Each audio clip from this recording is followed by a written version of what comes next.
आज जैसे कि क्या है, हरछठ है जो कि जनरली नॉर्थ इंडिया में त्यौहार है, उसको सेलिब्रेट किया जाता है। माँ जो है अपने पुत्र के लंबी आयु के लिए, उसके अच्छे स्वास्थ्य के लिए जो है तो रखती है। वहीं पर जो बच्चे होते हैं अपने माँ के लिए, अपने पिता के लिए मदर डे, फादर डे रखते हैं और केक काट लेते हैं। पर वहीं दूसरी तरफ अगर हम माँ का देखेंगे तो माँ क्या काम करती है, तो जो माँ काम करती है, माँ क्या करती है, तो पहला दिन फास्टिंग रहती है। फास्टिंग के साथ-साथ जो है तो वो बच्चे को दोपहर में पूजा पाठ करके बच्चे को जो है तो पसई चावल होता है, वो चावल उसको बोलते हैं जो चावल हल के द्वारा नहीं पैदा किया जाता है, उसको जुताई-बुवाई नहीं की जाती है, वो अपने आप जो पैदा होता है, वो रेड कलर का चावल होता है, वो पसई का चावल और दही और जो महुए का फ्लावर होता है, महुए का फ्लावर को बॉयल करके उसमें फसई का चावल बॉयल किया हुआ और दही मिला के देते हैं।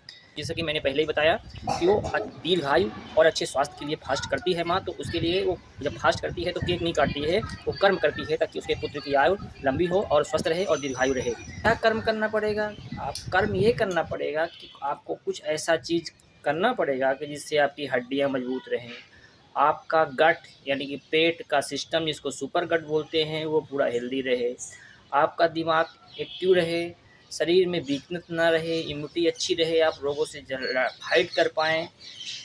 तो एक माँ जब अपने बच्चे के लिए रखेगी तो वो तो सारा चीज़ का बंदोबस्त करेगी। तो उसमें अब देखिए मैं आपको बता रहा हूँ, जो फसई का चावल होता है इसमें मैग्नीशियम होता है। मैग्नीशियम क्या करता है, बोन डेवलपमेंट और स्ट्रेंथ में काम में आता है। और वही अगर जिसको मैग्नीशियम कमी होगी तो ऑस्टियोपोरोसिस डिसीज होती है, जो हड्डियों की डिसीज होती है। आयरन होता है जो कि एनीमिया को ठीक करता है। फास्फोरस, पोटेशियम होता है, जिंक होता है जो कि घाव वगैरह के, इंजरी वगैरह के हील करने में काम में आता है। ये इन सब जो पोषक तत्व होते हैं इनसे भरपूर रहता है पसई का चावल।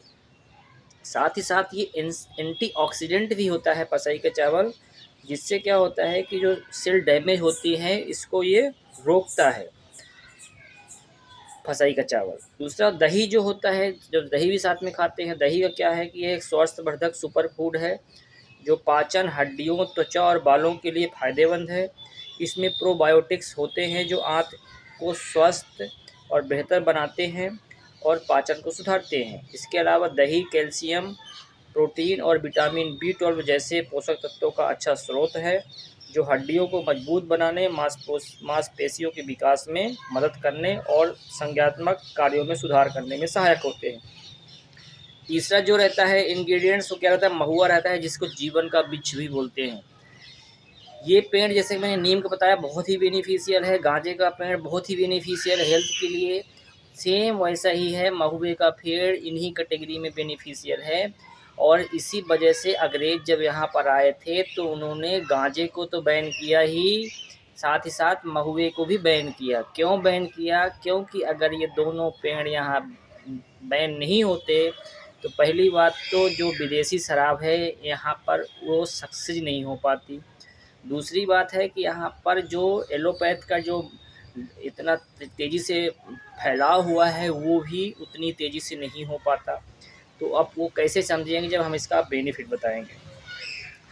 तो ये क्या है कि एक रिच प्रोटीन होता है, इसको आप टॉनिक की तरह भी यूज कर सकते हैं। इसके जूस को, महुए के जूस को, फ्लावर से जूस निकलता है, ये स्किन डिसीज को भी ठीक करता है, आई डिसीज को भी ठीक करता है, अगर ब्लीडिंग हो रही है उसको भी ठीक करता है, हेडेक ठीक करता है, डायरिया को ठीक करता है, कोलाइटिस को ठीक करता है, अगर किसी को लेट्रिन नहीं खुल रही है तो पतला करता है, कफ को ठीक करता है, ब्रोंकाइटिस को ठीक करता है, अगर किसी को इम्पोटेंसी है, बच्चा नहीं पैदा हो रहा है, उसको भी ठीक करता है और पाइल्स को भी ठीक करता है। साथ ही साथ ये जो फल है फ्लावर महुआ का, ये क्या है कि इसको खाने के बाद सेक्सुअली एग्रीगेट होता है आदमी। इसलिए आप देखोगे पहले के ज़माने में 10-12 बच्चे बहुत नॉर्मल होता था, आज टाइम में 3 बच्चे पैदा करने में, 4 बच्चे पैदा करने में आदमी बूढ़ा हो जाता है। इससे जनरली भारत में क्या है, महुए का यूज लोग बाग या तो फॉर्मेंटेड फूड की तरह करते हैं या without fermented food. Without fermented food मतलब जनरली बॉयल किए, उसका रोटी बना लिए, उसका खीर बना लिए, हलवा बना लिए, खा रहे हैं। जैसे कि आज के त्यौहार में जो करते हैं वो अनफॉर्मेंटेड है। फॉर्मेंटेड फूड मतलब क्या होता है, जैसे दही हो गया, ठीक वैसे ही महुए से जब उसका जिसको देसी दारू बोलते हैं महुए से बनाया जाता है तो फॉर्मेटेड होता है।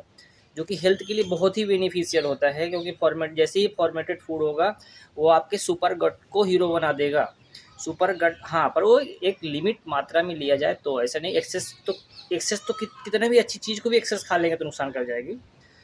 तो हेल्थ के लिए बहुत ही ज़्यादा बेनिफिट है। जब फॉर्मेटेड हो जाता है, अगर आप जो मेडिसिनल यूज लेंगे तो बहुत ही बेनिफिट है, क्योंकि आप वो गुड बैक्टीरिया पेट में डेवलप करेगा, अच्छे खराब बैक्टीरिया को मारेगा, गुड बैक्टीरिया को संख्या बढ़ाएगा। विटामिन B12 अपने आप, जो बैक्टीरिया विटामिन B12 को तो बैक्टीरिया ही बनाते हैं, तो जब आपका अच्छा बैक्टीरिया रहेगा तो विटामिन B12 बनेगा। इसीलिए माएँ जो हैं तो अपने बच्चों को यही खाने के लिए देती हैं, और उनसे वही रहता है कि आज हम खिला रहे हैं, तुमको 1 साल में 15, 20, 25 बार इस चीज़ को खाओगे तो स्वस्थ रहोगे। पर चूँकि हमारे पद्धति को बदनाम कर दिया जाता है, बोल दिया जाता है देसी दारू है, ठीक है ना? ये सब कर के जो अच्छी चीज़ें होती हैं उनको बैन कर दिया जाता है। जो गांजा अच्छी चीज़ है उसको बैन कर दिया जाता है, ठीक है ना? क्यों? क्योंकि बोलते हैं कि ये नशा के लिए काम में आता है। तो ऐसी कोई भी चीज़, कितनी भी अच्छी चीज़ नहीं है जिसको अगर एक्सेस खा लिया जाए तो वो फ़ायदा करेगी, वो डेफ़िनेटली वो भी नुकसान कर जाएगी।